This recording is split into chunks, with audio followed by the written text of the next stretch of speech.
Voilà, donc je m'appelle Alain Quemin, je suis professeur de sociologie de l'art à l'Université Paris 8 et je suis chercheur attaché au groupe d'études des méthodes d'analyse sociologique de Sorbonne Université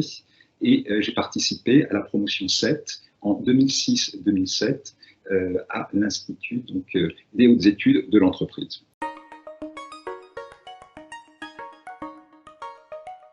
J'en garde un merveilleux souvenir, notamment parce que c'est un endroit où on rencontre beaucoup de gens, et puis non seulement on les rencontre, mais on est placé dans une configuration qui permet vraiment d'aller à la rencontre des gens, de leur accorder du temps, d'apprendre à les connaître, et notamment par quelque chose qui va constituer un petit peu donc l'anecdote que j'en retiens, tout l'intérêt des repas placés. Je pense que spontanément, on a un petit peu tendance à choisir son meilleur ami, sa meilleure amie, lorsque l'on rencontre des personnes que l'on ne connaissait pas encore. Et là, justement, ce système qui nous était en quelque sorte imposé des repas placés, nous obligeait à être à chaque fois à proximité d'une personne différente de la promotion et d'apprendre véritablement à les connaître, et ce qui permettait, une fois qu'on les connaissait, à les apprécier. Donc pas du tout un système de binôme continue pendant toute l'année, mais de véritables échanges, une véritable ouverture vers autrui. Et c'est quelque chose qui m'a beaucoup impressionné à l'intérieur de l'Institut et qui m'a permis de rencontrer des gens a priori assez différents, vers lesquels je ne serais pas allé forcément et avec lesquels j'ai pu développer de véritables liens d'amitié.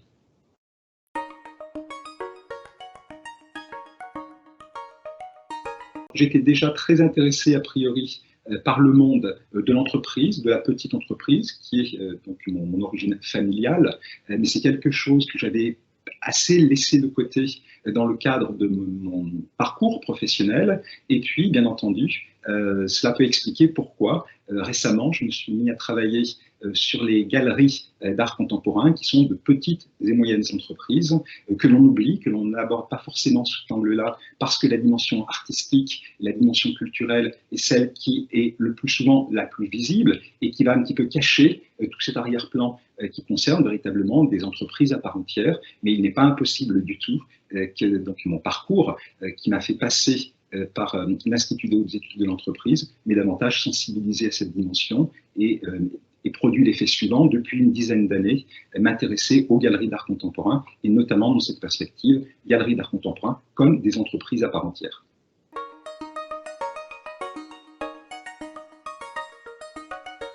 Alors là, en septembre 2021, donc je publie effectivement cet ouvrage qui s'intitule « Le monde des galeries » et dans lequel j'ai essayé d'expliquer ce qu'est une galerie d'art contemporain à partir de 3 axes principaux. Tout d'abord en montrant quelle est l'importance du facteur territorial, qui est quelque chose qui peut un petit peu surprendre, puisqu'aujourd'hui, on considère que le monde est complètement globalisé, un peu rapidement. On considère également qu'Internet va faire disparaître l'impact de la dimension territoriale, et pourtant, l'activité de galerie est encore extrêmement ancrée dans des territoires. On ne peut pas ouvrir une galerie d'art contemporain n'importe où. Donc ça, c'est un premier axe. Les foires d'art contemporain également n'ont pas lieu dans tous les endroits du monde de façon indifférenciée.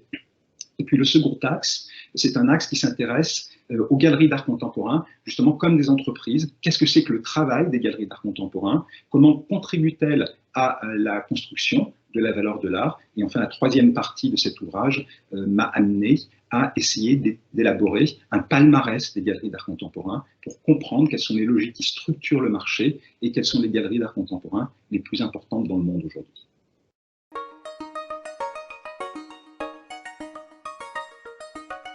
Alors, il existe des initiatives, notamment du côté du Centre Pompidou, à Paris, du Musée national d'art moderne, qui ont créé une structure qui vise à développer les échanges avec le monde de l'entreprise, notamment en insistant sur la notion de créativité, en voyant que certains programmes qui s'adressent aux entreprises peuvent permettre de créer de la cohésion, peuvent permettre de souder les équipes autour d'un intérêt justement autour de la question artistique, mais j'aurais presque envie de retourner la question finalement, qu'est-ce que l'on peut apprendre de plus sur l'art quand on s'intéresse à celui-ci à partir du prisme de l'entreprise. Et c'est vraiment donc là ce que j'ai fait dans cet ouvrage qui paraît en ce moment et qui est de montrer justement toute l'influence du contexte économique sur le devenir des galeries, avec par exemple l'augmentation de l'intensité capitalistique. Traditionnellement, les galeries d'art contemporain étaient de toutes petites structures dans lesquelles il n'était pas important de posséder un capital important pour pouvoir les développer, et on assiste aujourd'hui à des effets de concentration très importants, on assiste à des effets d'internationalisation très importants. Donc là, j'ai un peu envie de retourner la question telle que vous me la posez. Effectivement, l'art peut apporter clairement à l'entreprise, auprès des salariés notamment, mais également, je pense que l'économie est quelque chose qui permet de mieux comprendre l'art, parce que la création de la valeur de l'art, elle est également dépendante de ces facteurs qui sont des facteurs véritablement ancrés dans l'économie et ancrés justement dans le rôle joué par ces entreprises que sont les galeries.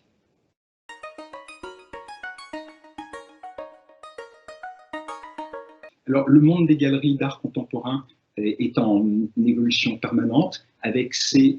phénomènes de concentration, d'accentuation de la concurrence extrêmement marquée, et puis également de bipolarisation. C'est-à-dire qu'aujourd'hui, les galeries de taille moyenne sont les plus menacées, et on observe des galeries situées tout au sommet de la hiérarchie qui deviennent toujours plus puissantes, qui vont avoir tendance à aspirer les artistes qui étaient représentés par les galeries de taille moyenne. Et puis à l'autre extrémité du spectre, on a de toutes petites galeries qui, elles, ont des coûts de fonctionnement limités, et donc qui s'en sortent quand même globalement, ou qui vivotent, qui ont toujours vivoté, mais celles qui sont au milieu sont des galeries qui sont extrêmement menacées. Donc cette tendance, qui existait déjà auparavant, elle a eu tendance à être encore renforcée par la crise sanitaire. Et puis également un phénomène qui est très marqué, c'est que dans le monde de l'art contemporain et dans le monde des galeries également, les phénomènes d'interconnaissance, de fréquentation sont extrêmement forts. Les galeristes vendent essentiellement à des clients qui sont de facto des gens qui deviennent des amis. Et donc il faut rencontrer régulièrement. C'est pour ça que dans ce monde social, dans cet univers professionnel,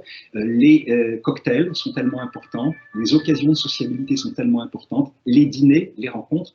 et tout cela a été mis à bas par la crise sanitaire. Donc c'est quelque chose qui est véritablement venu compliquer considérablement le travail de vente, car la vente doit justement s'accompagner de ces rencontres régulières avec ses proches qui vont soutenir la galerie, qui vont acheter des artistes de la galerie. Et puis également, l'autre point qui est extrêmement gênant, qui a été véritablement remis en cause par la crise sanitaire du Covid, c'est la tenue des foires. Aujourd'hui, on considère que les foires peuvent représenter environ 50%, 70% des ventes d'une galerie d'art contemporain. Or, comme les foires, qui sont de rassemblement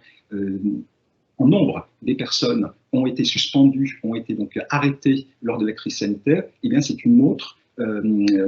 problématique qui s'est posée pour les galeries, ne plus pouvoir rencontrer leurs clients dans le cadre de leurs espaces alors que les relations de face à face sont tellement importantes, et puis également ne plus pouvoir rencontrer de nouveaux clients potentiels ou les clients qui sont déjà fidélisés à l'occasion des foires. Donc ça, c'est quelque chose qui est vraiment extrêmement important pour les galeries aujourd'hui, c'est réussir à reconstruire tous ces liens directs qui ont été mis à mal par la crise sanitaire.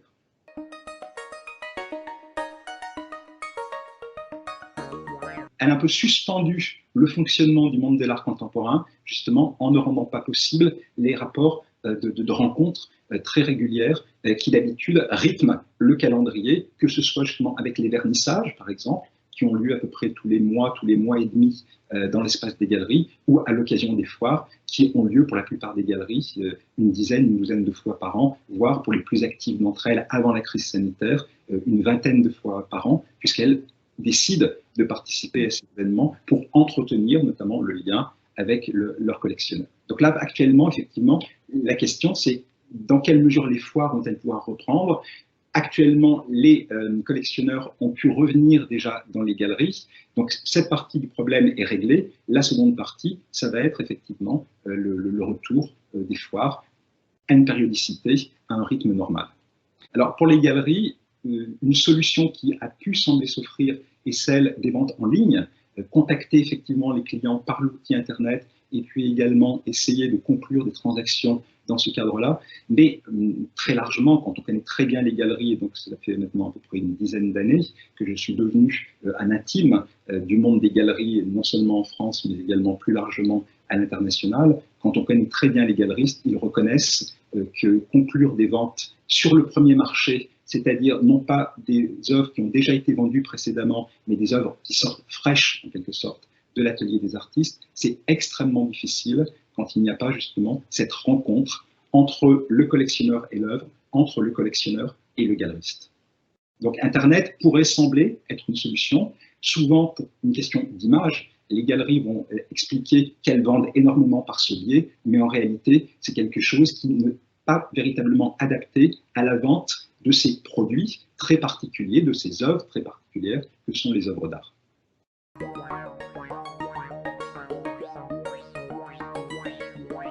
Alors, les galeries d'art contemporain françaises sont des galeries qui sont extrêmement compétitives à l'échelle internationale. Dans le cadre de ma recherche consacrée aux galeries d'art, j'ai pu évaluer à environ 2500 le nombre de vraies galeries d'art contemporain dans le monde, parce qu'évidemment, il y a des tas de structures qui vendent un art un peu incertain, mais qui vont avoir tendance à prétendre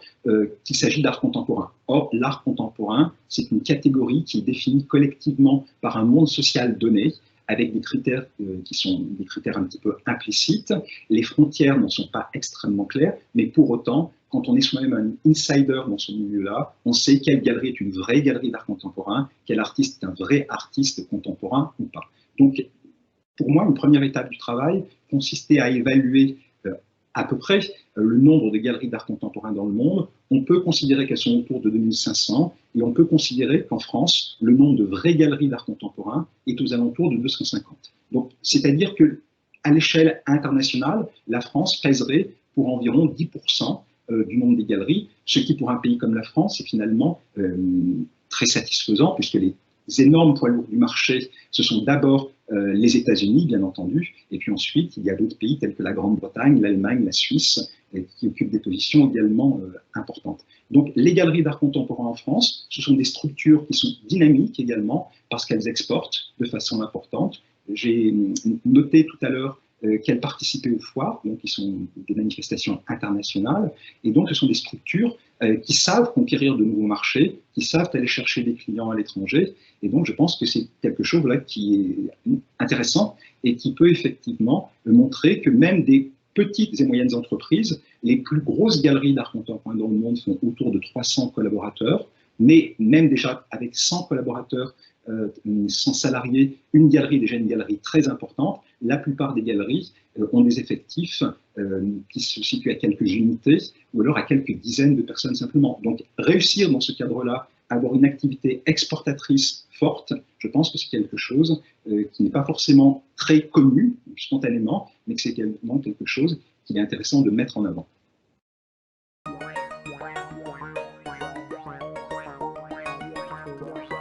Alors, je pense que les galeries qui aujourd'hui sont les plus importantes sont des galeries qui ont une intensité capitalistique extrêmement forte. C'est déjà le cas pour certaines galeries en France, qui sont notamment des galeries d'origine étrangère, mais même si elles sont d'origine étrangère, elles créent de l'emploi en France, elles créent de la valeur en France, mais évidemment qu'aujourd'hui, dans un marché qui est de plus en plus polarisé entre les très petites structures, les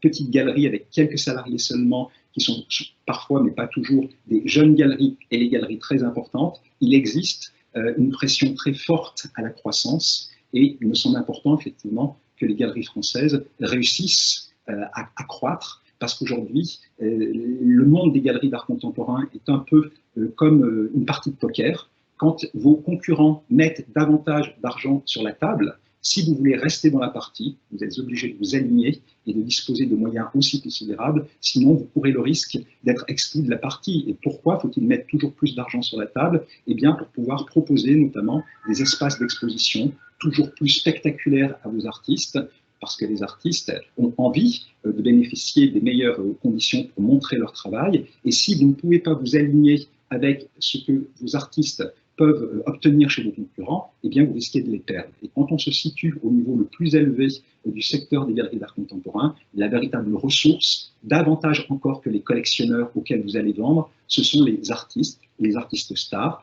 parce que quand vous avez les artistes stars, les collectionneurs viendront de toute façon chez vous. Donc aujourd'hui, vous voyez, même s'il y a cette idée très romantique selon laquelle les galeristes seraient des gens durs, qui exploiteraient d'une certaine façon les artistes et seraient en position donc de supériorité par rapport à eux, lorsque l'on se situe sur le secteur le plus élevé du marché, la ressource rare et les personnes qui sont en situation de force pour négocier, pour imposer leurs conditions, ce sont les artistes. Et pour les obtenir, il est de plus en plus nécessaire justement d'avoir des moyens très importants parce qu'on pourra leur offrir les meilleures conditions.